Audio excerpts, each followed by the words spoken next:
Nasabat ang 1.5 milyong halaga ng smuggled cigarettes mula sa naarestong 4 na individual sa isinagawang PNP checkpoint operation sa Sultan Kudarat, Maguindanao del Norte, pasado alas 9 ng gabi, ika-24 ng Nobyembre taong kasalukuyan.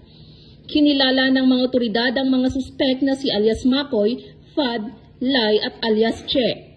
Ayon sa ulat, habang isinasagawa ang naturang operasyon nang mapansin ng mga otoridad ang dalawang sasakyang dumaan sa naturang lugar at napansin ang kahina-hinalang kilos ng driver, dahilan upang pahintuin at isinailalim sa inspeksyon ang kanilang naturang mga sasakyan. Dito nadiskubre ang kahon-kahong smuggled cigarettes na nagkakahalaga ng humigit kumulang 1.5 milyon pesos. Dinala na sa himpilan ng PNP ang mga suspek para sa kaukulang dokumentasyon at pagsasampa ng kaso. Habang ang nakumpiskang kontrabando ay nakatakdang i-turnover sa Bureau of Customs para sa tamang disposisyon. Ang operasyon ay bahagi ng kampanya Kontra Smuggling. Hinimok ng kapulisan ng publiko na makipagtulungan sa pagbibigay ng impormasyon at tiniyak na magpapatuloy ang operasyon para sa ligtas at maayos na kalakalan sa Bangsamoro.